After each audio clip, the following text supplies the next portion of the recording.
you got your Dunkin' Donuts. Welcome to America. There's no better way to celebrate than with some Dunkin'. So this was when I lived in New York when I was a kid, when I was 10 years old, and when I arrived, my dream was to go to Dunkin' Donuts, because I believe it's in The Simpsons, no? Yeah. Oh, I think in The Simpsons they're having donuts. But it's like a parody of Dunkin' Donuts. Yeah. So it was my first thing, and I would go like after school. I would grab one, but it was very hard to pronounce the name of the donuts. Every time I would pronounce the name, they'd be like, "What?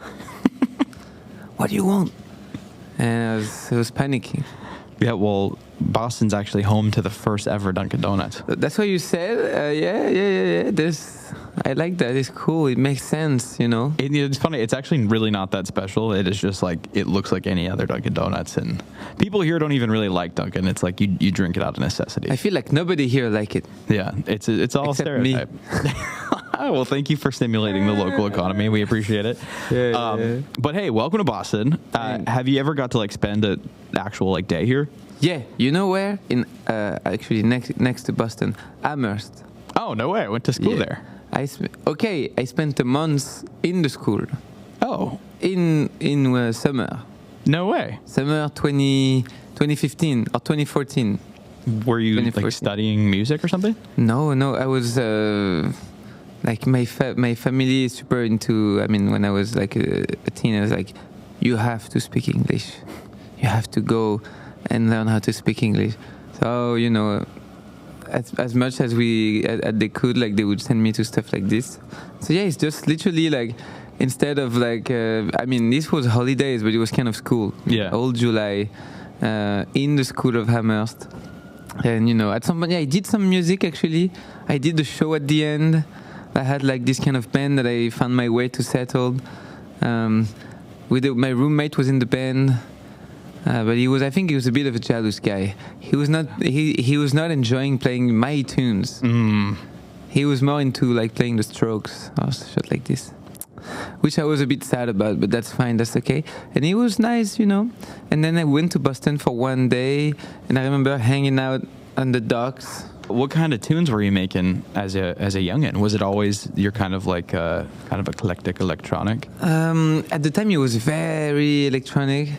It was very like I was into the Tumblr, sadness, romanticism. I was like, and I was listening to XXYYXX, to Giraffage, like all this, you know, internet music, and I was having a good time. And so I was kind of making the same type of tracks with this hi-hats thing, this 808 cowbells, like.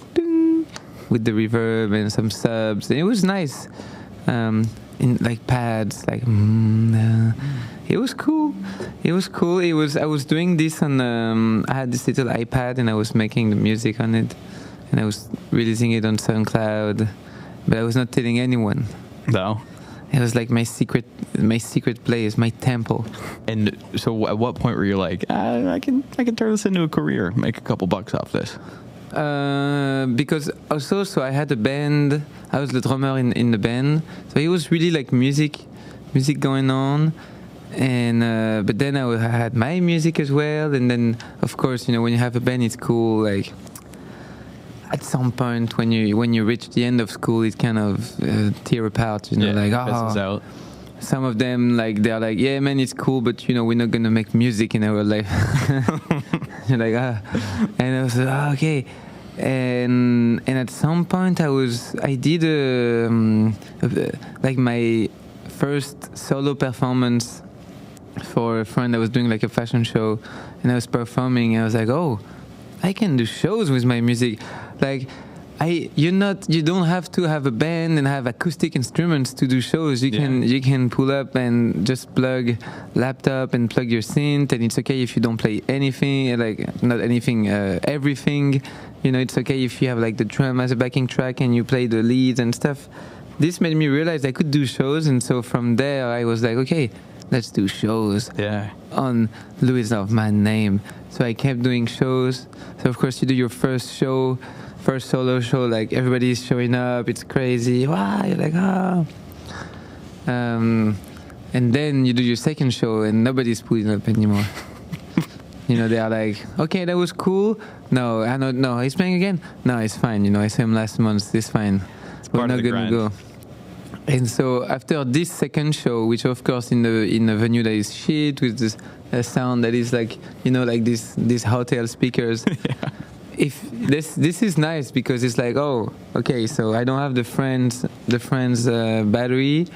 The sound is shit, and if I still want to do it, it's nice. I feel like sometimes people can. It's like a filter, the second show. Yeah. Because it always go bad. This is why I like show that doesn't sell that much or things like this, because it just makes you, you know, you remember really why you're here, you know. Yeah. When was the moment for you where you weren't playing to empty crowds? Like, was it a gradual growth, or was there something that happened where people are like, oh, I like this guy? There's always empty crowds, you know. Really? Always. It's music is a roller coaster. That's why it's nice, you know. One day you do the best show of your life. The second day you don't know why.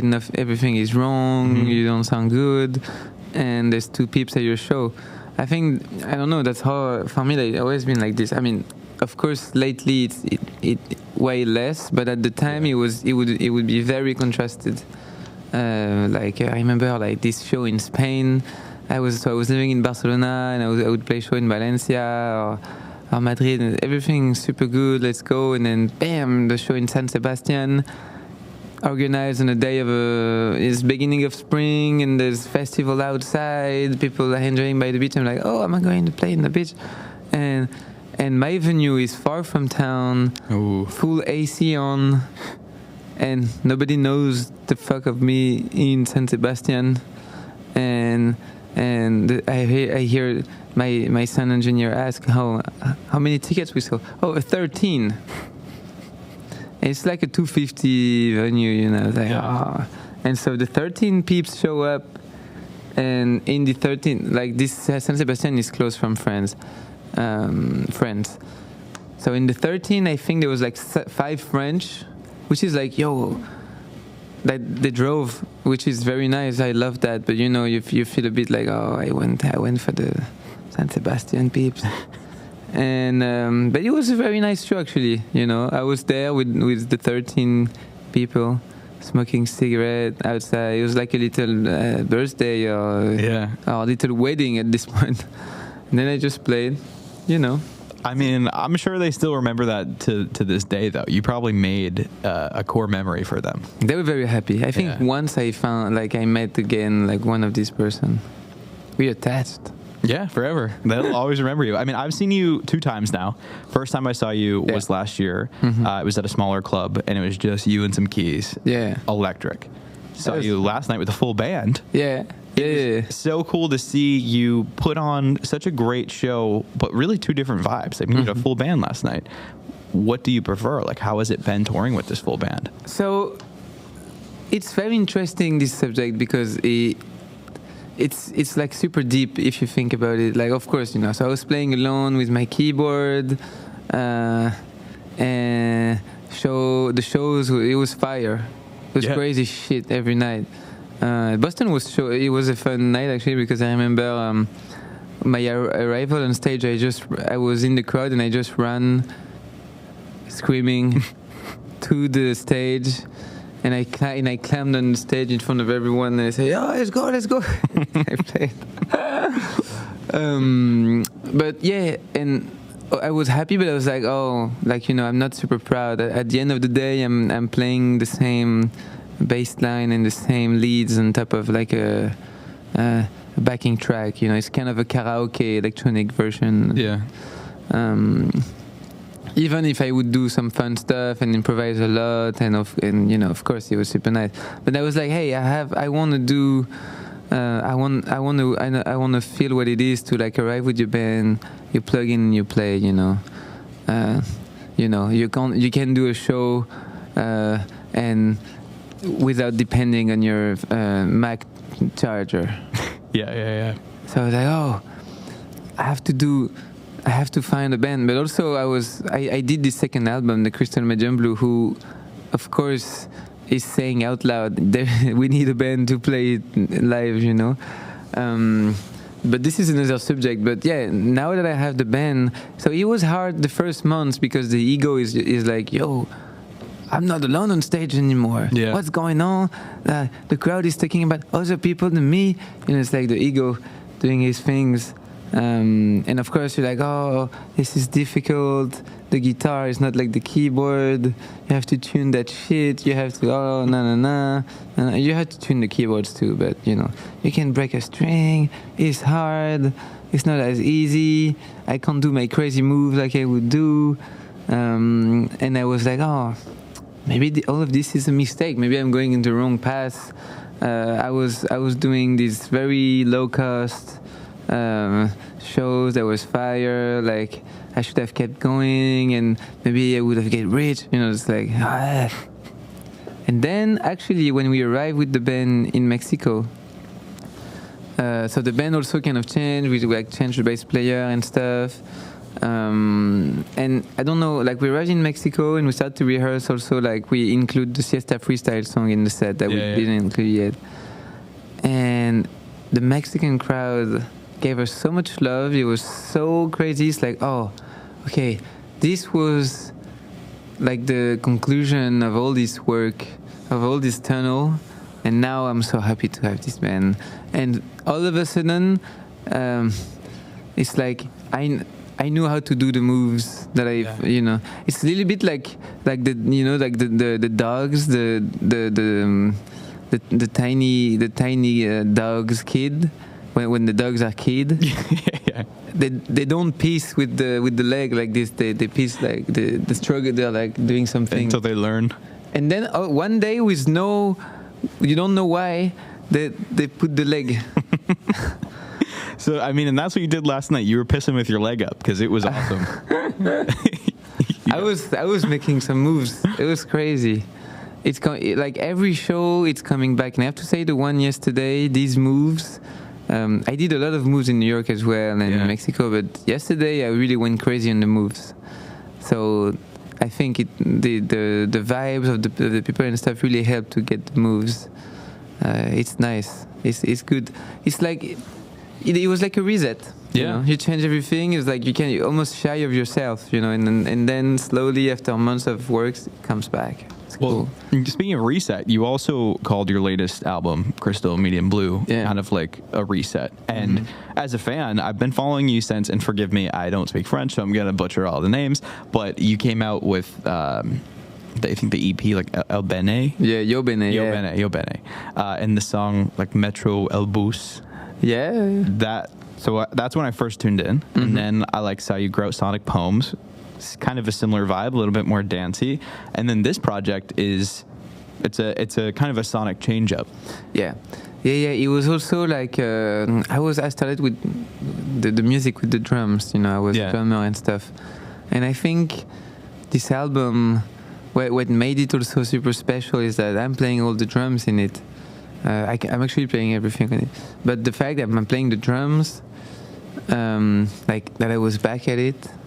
For me, it felt super good, and it was also like a reset in terms of like, oh, I've been into the electronic thing. But then I realized I was not listening to electronic music. Yeah, you know, I wouldn't go home and listen to, I don't know, like floating points. I don't even know if it's electronic music. I don't know electronic music. I used to know when I was in Amherst. I was listening to electronic music, but you know, I was more listening. Even during Sonic Poems, like different stuff, you know. I would listen to electronic music, but like the 90s one, like trip hop or stuff like this, you know, like Portishead. But it's not really electronic music. It has electronic roots, and then I realized, I don't know, I just started to be like, yo, what am I listening to? And I actually went back to listening to the old stuff I was really listening when I was 14 years old, 13 years old, and this was like rock, like psychedelic rock from the 60s. Like actually, like this band called America. It's not very psychedelic, but it has these cool chords. It had these acoustic sounds, these acoustic guitars, And I was like, wow, I forgot all of this. It's just like a drawer you didn't open since in a house you're going back to. You're like, oh, and you find all these old toys. Like even like Neil Young, or like I don't know, all this Jefferson Airplane, Moby Grape, all these psychedelic things, just like these interesting guitar tones. Even like Steppenwolf, I don't know, all this stuff. And I was like, okay, what is this? Let me dive into it again. And then of course it just influenced in a crazy way everything. You know, I start making this music. I would just take a guitar. And I was so hooked to the acoustic guitar sound, and you know, like a song like "Flowers in the Car" is like, oh, the acoustic guitar, or like even Frisco Blues. I think every song has an acoustic guitar. So yeah, more of a reset. It was a reset and a comeback. And was it easy for you to be like, all right, this is what I want to make now? Or did you really have to think on it? Where you're like, oh man, I don't know if I'm ready to kind of depart. It was scary. Yeah. Like when I did Highway, Halo, when I did these two songs, it was 1 week before one of my biggest show ever in this huge festival in France called Rock en Seine, which is where like it's the biggest festival. This is where like you have big stars. I saw some of the videos. That was crazy. That was a huge crowd. Man, huge crowd. We had this sound system. Scenography. We had these crazy strobes because I was playing at daytime, like at 5 summer, and you know, like how can we blast the shit out of this stage on daytime? Yeah. So we had a lot of strobes, a lot of flashing lights, a lot of smoke, and we also hired for one song like actual real, like, you know, fumigène. I don't know how you call this, like the war smoke. You know, how do you call this? Like smoke bombs? Smoke bombs, but it was not bombs. So it was like the real, like smoke cannon. There was like fucking pyro guys arriving, and we're like, okay, so at the drop of this song, you have to unlock the smoke things. It was pink. I chose the pink. Yeah. And I'm playing. It was for nails matching my feet. I'm like, my nails matching, and then, you know, the pink smoke slowly arrives, and of course, it's super toxic. And I'm playing. I'm like, and I mean the pink smoke's playing like this, and it's killing me. I was like, okay, that's the story of the show. Like I'm gonna faint. It was super hot and stuff. But so yeah, before playing this crazy show, that has nothing to do with Halo. Yeah. I was a bit like, wow, I'm really taking another path. But let's see how it goes, you know. And that's why actually, like, I was getting even more like crazier on each show, because I was like, this is maybe like the last moment I'm gonna do it. So, you know, we finished this tour, and every show we just blasting everything. And on the other hand, I was preparing like songs like Eternity or like even Frisco. But you know, it's also the aim of touring that much, is that it helps you going forward because you kill what you're doing. This is what my friend Pierre Rousseau was telling me. He had a band called Paradis that worked a lot in France, and actually also in the world. He was telling me that touring is nice because it makes you kill your albums. And yeah, I was sick of keyboards. I was sick of being alone on stage, and even like during showtime, like show tour. And I was, you know, it made me change instrument. Yeah. I was like, let's go on guitar. You know, what can I express myself in the same way? Can I play the guitar like I play the synth? And it's very interesting. And looking back on it now that, you know, the second project is out, are you confident in your decision? Are you happy with yourself? Yeah. Of course, you know, when the album get released and stuff, like I said, I was a bit like, oh, maybe this is what a mistake looks like. Mm-hmm. And but I think it was more winter depression, more than anything. I always release my album in winter. This is fucked up. The Sonic Poems get released in February. This one was doing in February.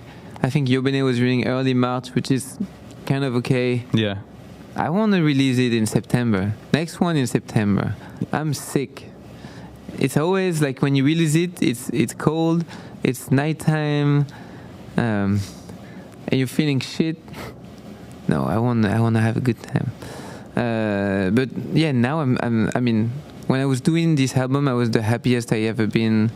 Making this track was way a better process than the Sonic Poems. Sonic Poems, it's the first album, so you're kind of like, is it really me? You know, and then for the second album, you're just like, okay, now I know what is me. It's this first album. This is my passport. Mm-hmm. Now let me just get different visas. And you just make albums, and okay, you make songs. Okay, this is an interesting concept. So yeah, it was, for me, it was a moment of feeling super free and having a good time.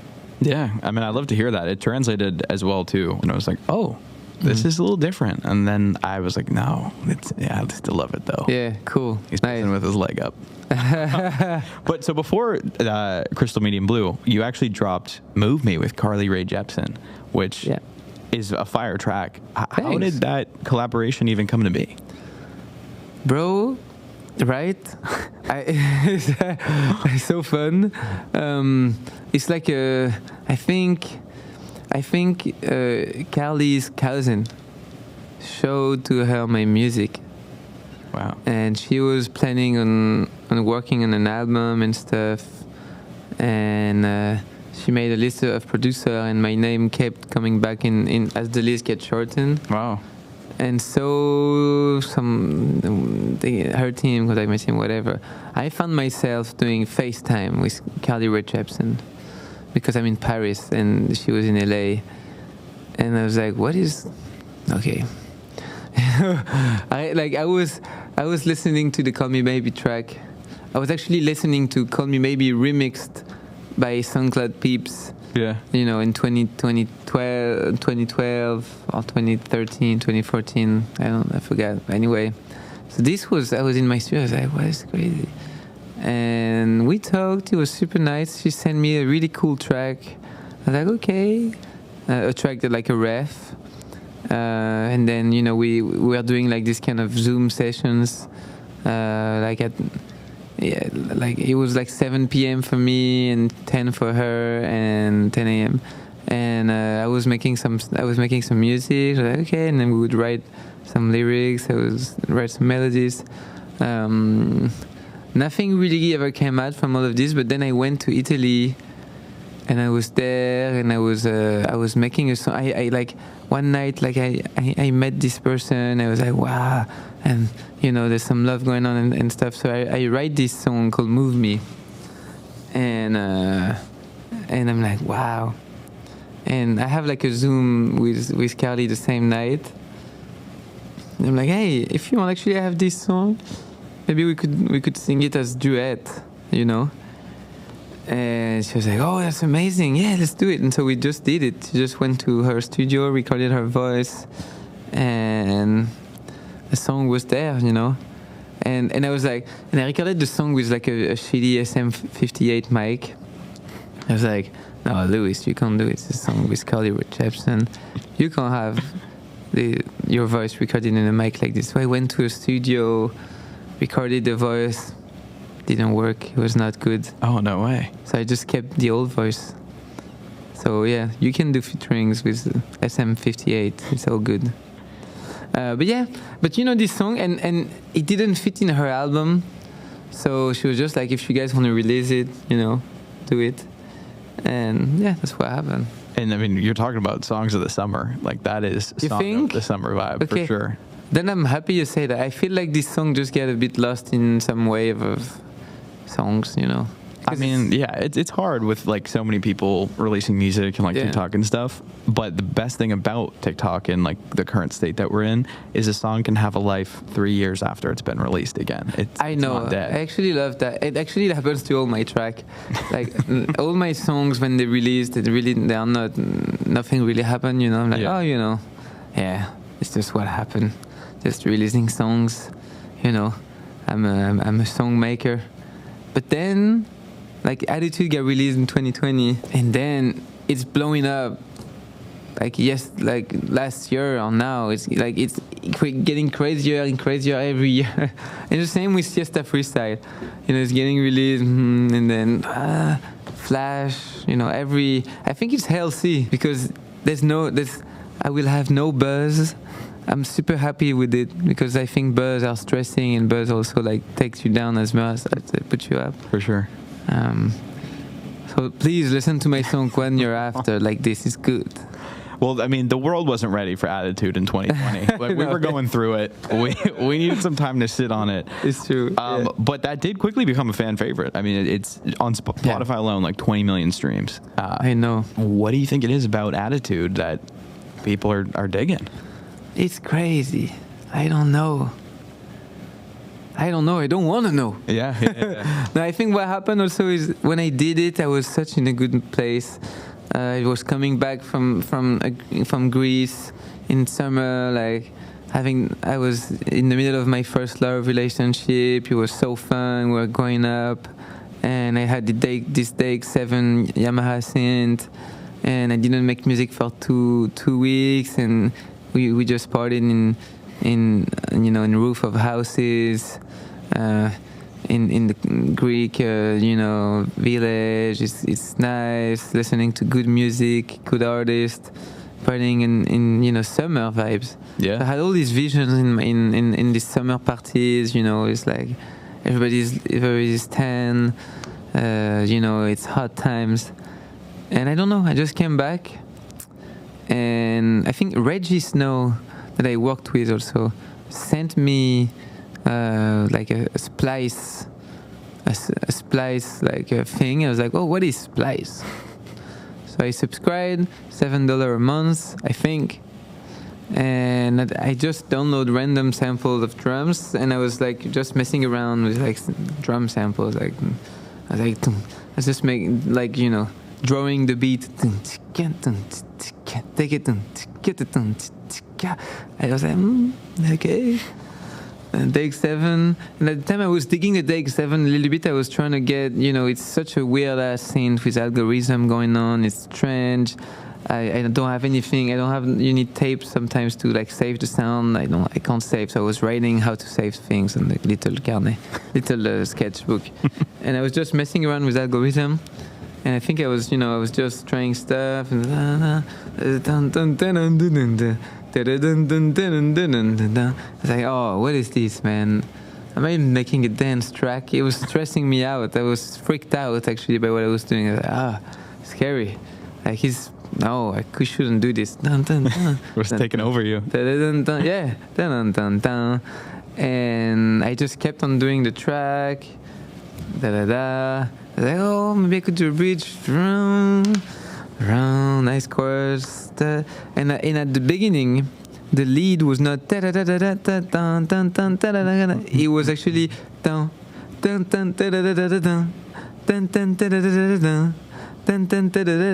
oh wow. And this looked like a song that I produced for another artist called Vendredi sur Mer, a song called La Nuit. If you listen to this song, you will hear this riff.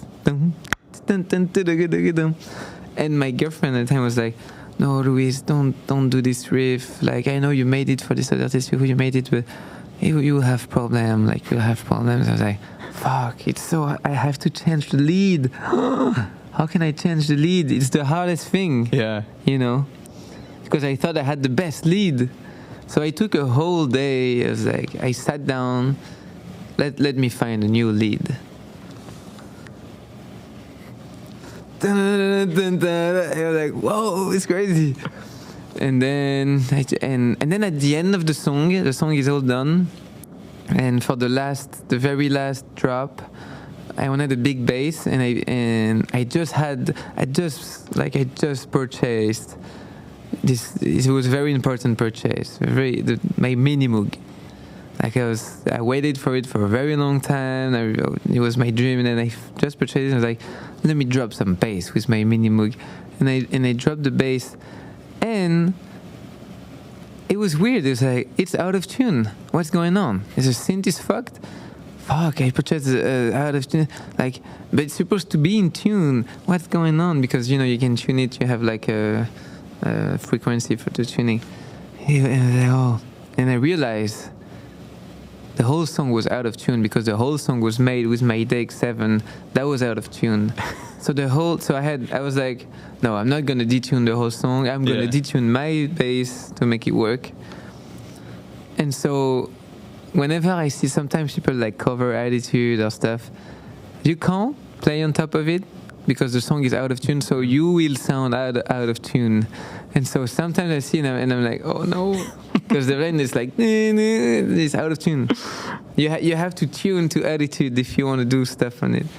And actually for maybe 1 year the song existed with no Attitude on it. Oh really? It was called Attitude, but there was no Attitude. And 1 year after it was made, like literally 1 year after, the next summer, I was in Tanger with my friends in Morocco. And I was like, oh, I think I would need some people to say Attitude on top of it.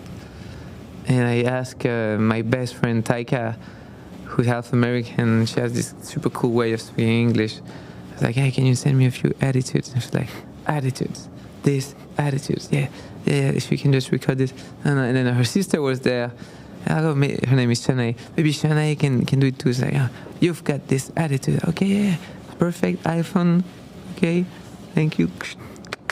And then you have the Attitude track. And this was also very hard. It took me like months to like place the Attitude at the right moment. Yeah. Because you don't know, it's so cool, you don't know where to put it. Yeah, it's like an instrument in itself. Like, yeah. If you put it too much, at the beginning he was starting, the song was like, it started with Attitude, like Attitude, this, Attitude, this, dun, dun, dun. And everybody was like, no, it's like oh, is it taking too much space or not? I don't know, like you're so into the process. And at some point I just found, after hard work, just found the thing. So this song is interesting because it's a mix of not knowing what you do, you just go freely and you're a bit scared, but this is the right feelings, you just go for what's presenting to you. And then you have to edit the shit out of it to make sure it's perfect. Yeah. I mean, not perfect, but it's the right way, as you can imagine it is. Somehow you have to work, you know. Yeah, there's no question. And then years later it blows up and becomes a fan favorite. That's cool. Yeah. Something that I find when I talk to a lot of artists, and you kind of alluded to it, is you spend so much time making it, you spend so much time like fine-tuning it, even though it's out of tune actually, but then when you release it, it's no longer yours anymore. It's now the public's, and clearly they love it. So how do you feel about the life that it has since taken? Very funny life. Very fun. Yeah. I love how the people are using the track. You know, I saw some TikToks going on. It's like people showing their style. Like people always put this song for like style things. I'm really happy about this. This is cool. It got very fashion. Like didn't it play at like a Versace show? Yeah, because apparently Donatella Versace really enjoyed that track, and she was like playing out loud the track for a year in the office. Apparently, is what the team was saying. And so they asked me to if I could like work on it for a fashion show, and I also proposed this song of Sonic Poems that just got released. It was called Sorry Not Sorry. And on the song it's like, it's a friend of me from Italy who's saying with a big Italian accent that, oh, I'm sorry I kissed your boyfriend, I kissed your girlfriend, I'm sorry. And Donatella was like, it's good, but there is too much I'm sorry. I don't want her to be sorry about it, you know. So I was like, okay, just remove all the sorry. And she was like, and can she had, I chose Versace, no, you. I was like, oh yeah. And you know, it was very cool. Yeah. Very, very cool. But this is, I think, you know, you have to be a bit careful sometimes because, of course, when you release a song, there is some brands trying to grab the thing also. Mm-hmm. You just have to be super careful, you know. Because they're, of course, they propose money and stuff, but you don't want your song to be, oh, yeah, that's the song of Dunkin' Donuts. You don't want that. Yeah, no. So, you know, you have to... When you can control the direction it's taking a little bit, because they have to ask you, you have to be careful a little bit. You know, you don't want it to go crazy. And I feel like Attitude is staying in his own lane, and I was super scared because I saw it could go very, very crazy at some point. I was like, I don't want this song to become like a chant or to become like something that is too like, I like that I think this song feels a little bit, it's not huge, and I like it. It's like when you find it, you're like, oh yeah, that's my favorite, but it has to stay, I like when a song feels like it belongs to you. Yeah. Instead of being everybody's. That's really interesting to hear. And I agree. It's definitely at like a beautiful point right now where people love it, but I don't like it's attracted the right people. It's still sexy. Yeah, it has to be sexy. Yeah. It has to be when you find a song, you don't like when you know it's everybody's song. You want it to be your song. Yeah. So it has to, I make sure my music is like this. Obviously, I've been mentioning your fans. So I reached out to some of them and I asked them if they had any questions they wanted to ask you. How?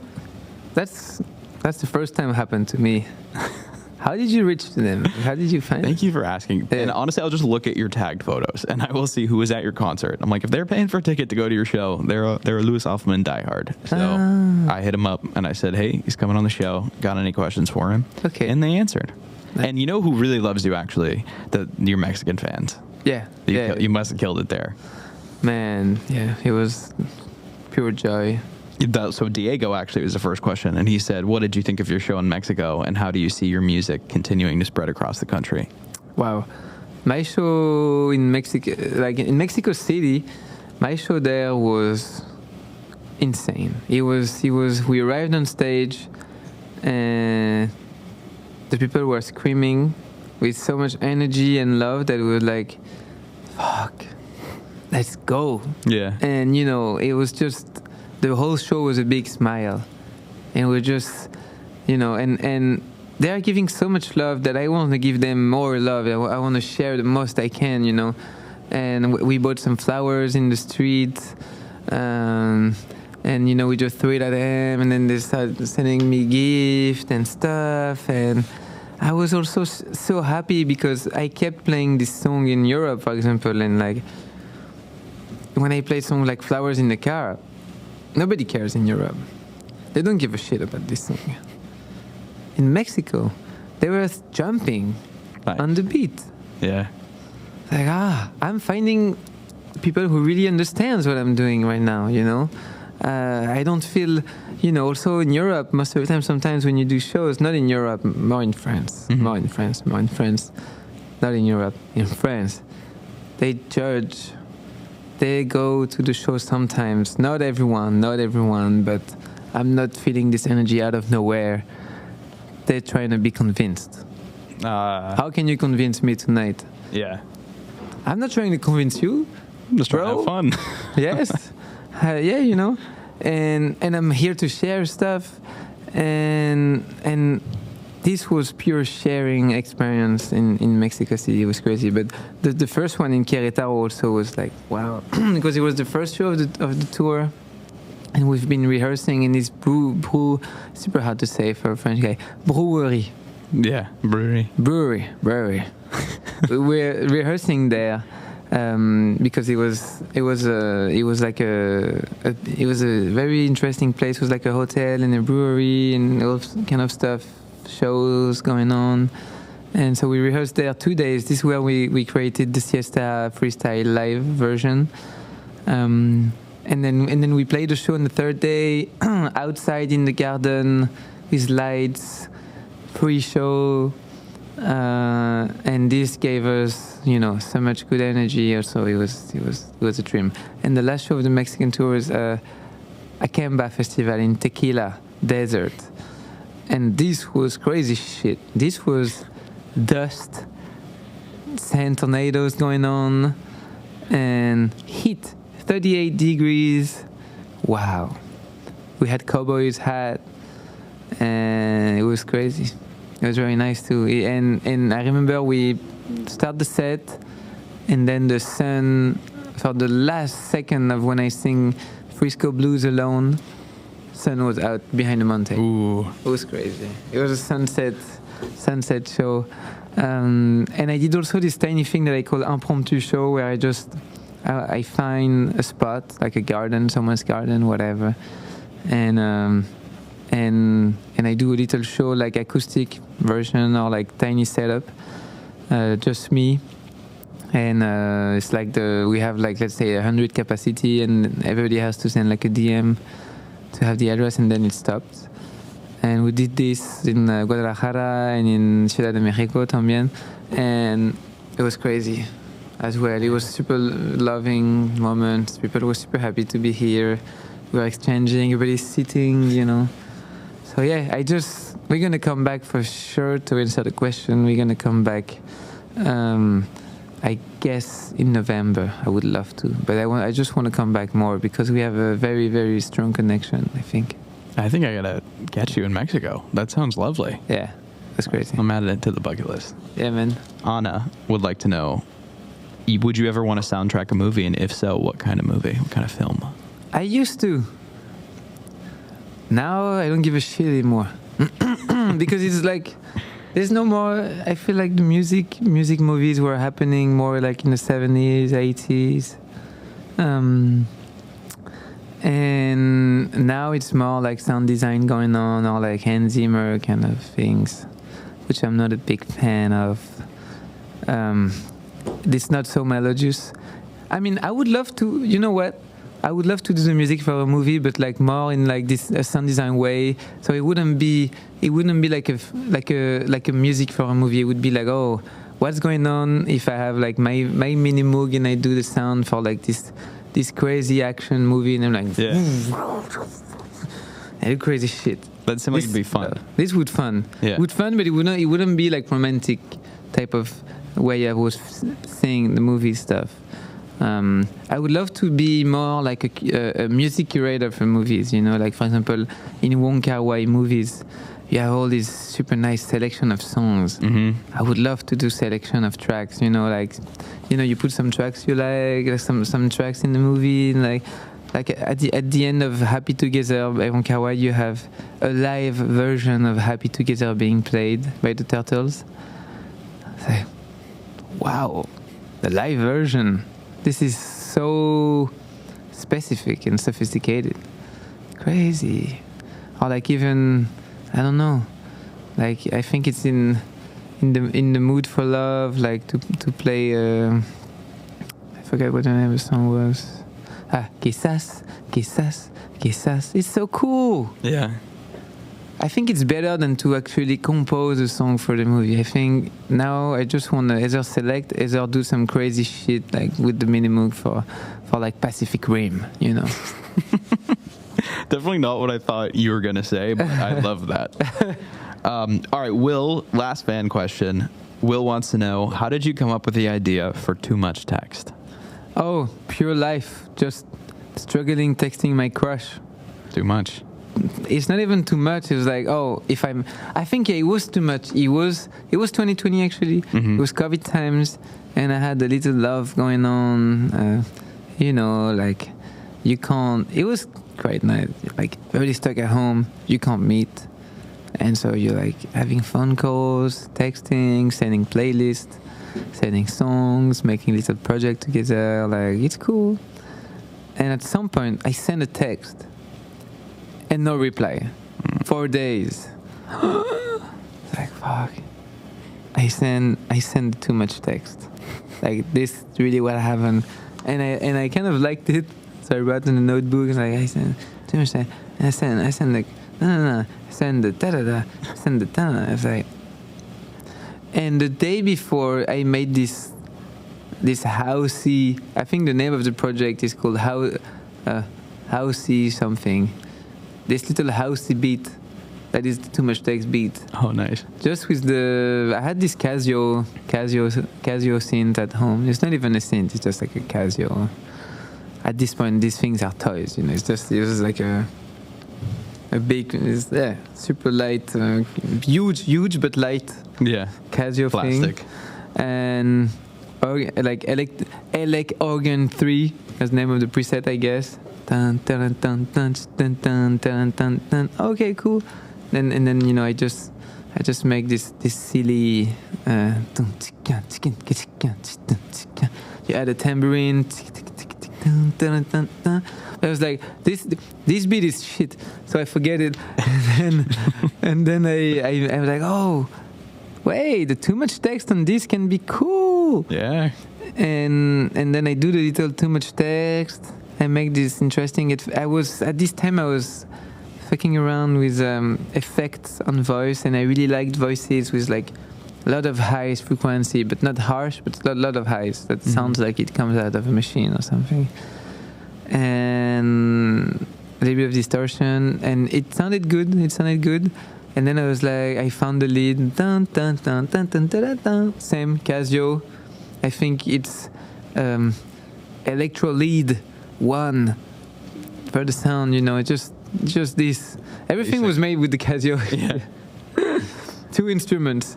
And the bass, dun, dun, dun, dun, dun, dun, dun. At the beginning, the bass was made with the organ bass, because organ bass is always deep.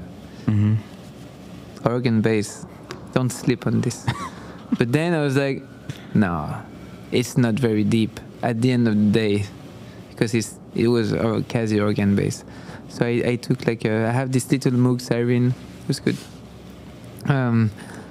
Yeah, and then I had like this 2-minute track of me saying adjectives for text, and then I was like, wait, this is cool, but I'm not saying I can go deeper on this, and it could be longer. Let's make a real proper club track. So I make it 5 minutes, and I went into the subject of too much text, and I was like, let me find funny words, funny stuff, and that's how I came with like, you know, the astrologic text, technologic text. I really went, you know, it worked. And I also, I took it actually more as like a poem than, more like a beat poem than a song, or like, you know. There's a little bit, of course, of like, there's a little bit of like LCD, James Murphy type of vibe for the subject, and the fact of being, you know, like, oh, you're kind of losing in your track. But it was also coming from a ref of like, the beat generation type of guys just writing like this, you know, and so a little bit. I see some surrealism a little bit in that. I mean, I don't want to get too much, but a little bit. You know, I was kind of like, it's fun, you know. You just keep on saying this. Oh, every adjective works on this, you know. Like a little bit of also this French writer called Georges Perec, or even like Ruiz Mons, like, you know, you just blast adjectives on it and what's happening, you know.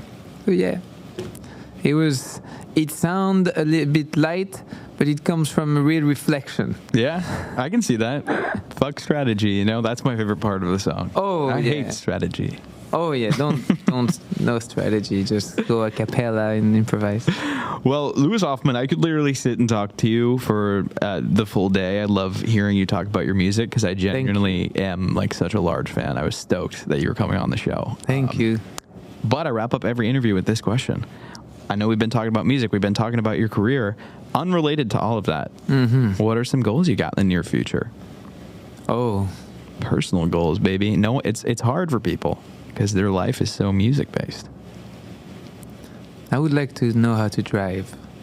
You don't know how to drive? No, I don't. No way. I'm a Parisian, French, like city. Paris is a small city. You don't learn. Most of the Parisians don't know how to drive. Okay, that makes sense. It's a cultural thing. You know, it's a Parisian lame shit. And in France, it's expensive to get the thing. You know, if you're not sure you're gonna drive a lot, it's like, oh, fuck, it takes so much time and it's hard. It's actually harder to get. It's like you have to get a lot of things, like you have lessons and stuff. So yeah, I would like to, because then I could just took the car. Yes, I really love it. took the car and then drive somewhere, playing the music in the car. Yeah. You know, and then do my thing. I would love to know how to do it. This is my goal, 100%. Second goal is I wanna do the third album with some crazy drum sound, and my goal is to find that crazy drum sound. And yeah, I think that's it. I don't need no more than this. No? Maybe the drums will come to you when you're cruising in your car after you get your license. So that's what I think, because if I have my car, I can drive to the spot where the drums are. Yeah. And grab the drum in the trunk and then go somewhere. Unless I buy the what's the name? The what's his name? Questlove drum breaks set of drums, which is a tiny set, the drum kit, a tiny drum kit that was made to fit in a taxi, New York taxi's trunk. If I do this, no need for cars.